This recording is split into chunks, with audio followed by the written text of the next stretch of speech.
let's move on to Ran. Ran is one of our most valued colleagues. He not only defended his PhD not so long ago, where he studied innovative fracture arrest features, but he also managed to find, at the same time to prepare major parts of this conference, for which we are very thankful. Ran, go ahead and. Okay, thank you. Thank you, Bram, for the introduction.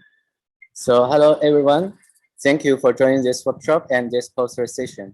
My topic is strategy for toughening interfaces in adhesively bonded composite joints. This work is supervised by Professor Gilles Lubineau in the lab mechanics of composites for energy and mobility at KAUST. As already discussed by Professor Gilles Lubineau in yesterday's talk, we focused on the mode 1 fracture in adhesive joints of already cured composite substrates. The objective is to increase the interfacial adhesion and enhance energy dissipation of the joint, which requires proper surface treatment to improve chemical bonding, mechanical interlocking, or both. However, only such enhancement is not enough to ensure the joint safety. Let's look at this more closely. For a typical fracture of the joint, fracture energy will follow the black curve shown here as a baseline. And proper surface treatment will improve the energy from the baseline to the improved blue curve. Take point A as an example. The request energy is higher than the baseline, but once extra energy is input, catastrophic failure will occur. What we want is to have several higher energy regions to make sure that the crack propagation will be stopped. For example, if we have the input energy, point B, it will cause catastrophic failure to the improved curve, the blue one, but not for the red dashed curve. To fracture the red dashed curve, a much higher energy is needed, up to point C. In this way, the R curve is extended as a longer increasing stage. Therefore, these higher energy regions, which we call crack arrest features, are critical to stop possible crack propagation in adhesive joints. To do so, we use pulsed CO2 laser to treat CFRP surfaces and improve joint fracture energy. Next, we patent the top and bottom surface alternatively to trigger the bridging of adhesive ligaments, aiming to stop crack propagation. By changing the pulse fluence of applied CO2 laser, we could achieve different surface conditions, shown as here as light green and dark green regions.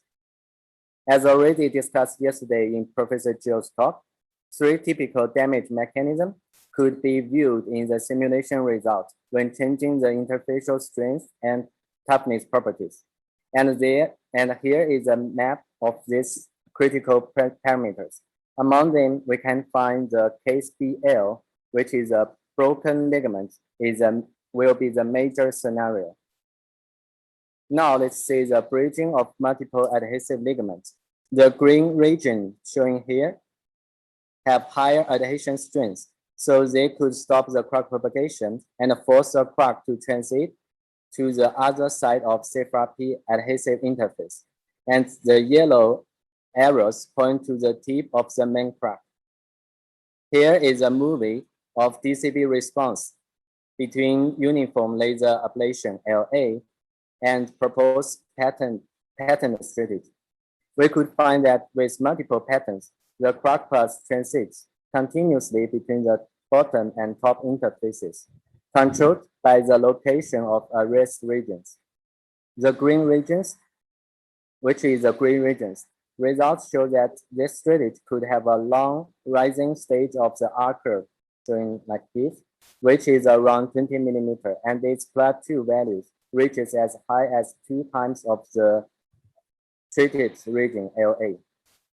So in summary, so if we say again, in summary, we use pulsed CO2 laser to treat the surface, and we find that it is an effective technique on adhesive bonding of CFRP. It is able to clean and activate the surface and roughen the surface, increasing the fracture energy of the joint from no treatment to the LA baseline. More importantly, this CO2 laser treatment can be patterned alternatively on CFRP surfaces. Results show that we successfully trigger adhesive ligament, and the bridging of this ligament arrests crack propagation and thus enhance the joint safety. That's all. Thank you.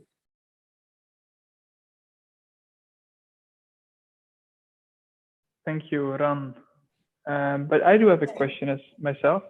So you showed that there were different factors influencing the creation of these ligaments, Yes. like strength or toughness. Could you explain which is more important and why that is the case? So you mean this map, right? So based on our simulation and our experiments, we find that different from conventional DCB simulations, we find that these strength values are more important compared to the toughness values too, which is the key factor to trigger the adhesive ligament. Yeah. Okay, thank you. Thank you. Well,